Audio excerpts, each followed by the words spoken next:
Key's 5 favorite teammates with the Dallas Cowboys. Just a quick, friendly reminder, the man sitting 6 feet to your left was one of your teammates in Dallas. Well, we'll talk about that after I give you my list. Okay. Number 5. That doesn't bode well. I need to be on the list. That does not bode well. Honorable mention something. I got to be on the list. Does not bode well. Well, what I would say at number 5, Jason Witten, Hall of Fame, future Hall of Fame tied in. I mean, Jay Witten came into the Cowboys organization as just a red-cheeked guy out of Tennessee. Just excited to be part of something, and it turned into a Hall of Fame career. It was just fabulous to play with him. I mean, we did a lot of great things, both in the run game and in the passing game, and he was easy to get along with. Number 4.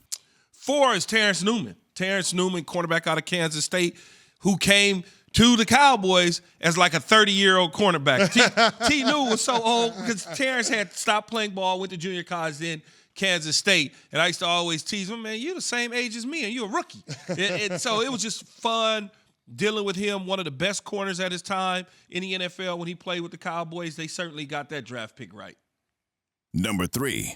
3 is Richie Anderson. Richie Anderson was my teammate with the New York Jets as well. When Bill Parcells took the job with the Dallas Cowboys, he went out to get a guy who could do it all. He was not just a one-trick pony. He can play tailback position, fullback position, a tight end position. He caught the ball out of the backfield. In fact, when I left the Jets, he was the leading receiver as a running back / fullback for the Jets. I think he caught almost like 100 balls. They didn't have me, so they had to throw the ball to somebody. But Richie is always one of my top dogs in terms of playing with. Number 2. Number 2, another future Hall of Famer, and DeMarcus Ware. Canty played along the defensive line with him.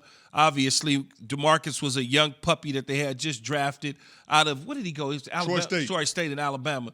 And he was just a skinny outside linebacker to me. He was only about I would probably say 230 at the time. He was about 230 pounds. He wasn't very big at all. And I was like, well, I guess he'll get bigger. Eventually, he got bigger. His career turned out to be exactly what we all thought it would be after his rookie season, and he'll be, at some point in time, going into the Hall of Fame as well. Number 1. Number 1 is Larry Allen. Larry Allen, the nickname, probably the greatest nickname in all of professional sports, Zubin. Go for it. The Landlord, because he owned the offensive line. I mean, LA's from California, and I knew Larry when he was in college back in LA at Sonoma State. Larry's a 500-pound bench press dude, just playing with it, off the chest, as we call it. Yeah. Just no warm-up, no nothing. Get underneath it. He didn't say much. He didn't say much at all. He was our pulling guard on one play, and I watched him basically kill a receiver that was in the way when he went to pull the block to do. He ran through both of them. I'm like, L.A. He's like, man, he in the way. He got to get out the way. And he was, God, I watched him in the locker room one time he got mad at one of the teammates. He picked up a trash can and put it on top of the guy's head. You don't mess with L.A. Yeah, that's not the guy in the locker room. Yeah, that's not the guy. Mess with. You don't want to mess with him. An honorable mention, Vinny Testaverde, who was on my team with the New York Jets and then eventually with the Dallas Cowboys. In terms of Canty, I mean, I'm gonna have to put my feelings aside on this one, Zoo. I don't you like the didn't fact say much, that I though. don't like the fact that I couldn't. Well, rookies are better seen and not heard. Yeah, Keith. you didn't say You're the nothing. guy that told us that. Yeah, just How you gonna didn't sit say there nothing. and hold that against me that I didn't talk when you told me not to talk? Well, you didn't say nothing. What am I supposed to say when the veterans like Keyshawn and Larry Allen tell you don't talk? Yeah, now Canty was just a puppy coming in from Virginia, trying to find his way, wearing big number 99, by all bit of 6'7" and some change. Just a kid. I think that just goes to show the lack of leadership on the younger Jets teams, because Key was saying that to the rookies when he was a rookie on the Jets too.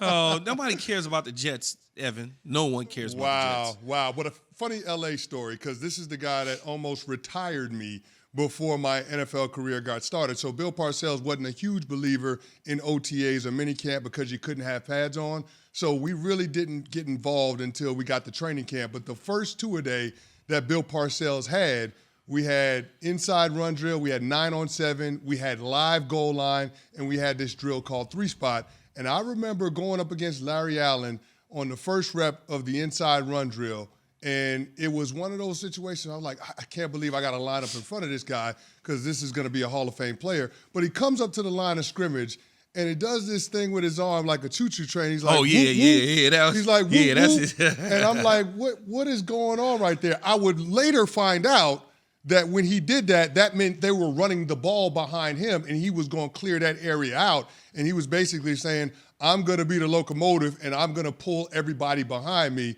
and it's going right over you, like you're on the tracks right now. And I found that out the hard way.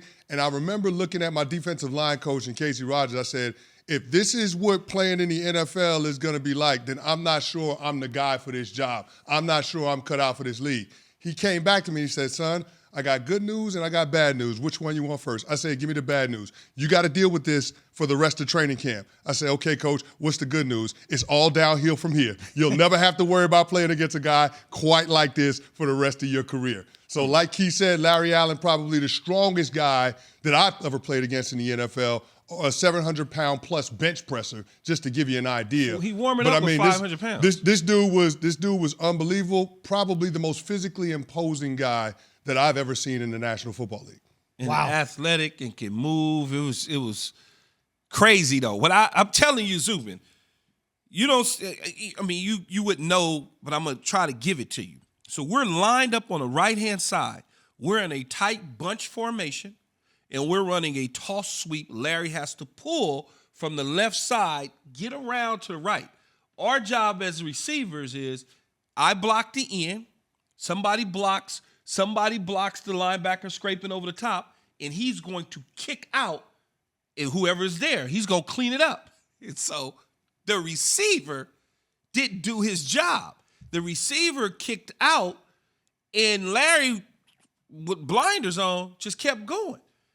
And I'm telling you, when he hit that dude, he flew by like 6-7 yards.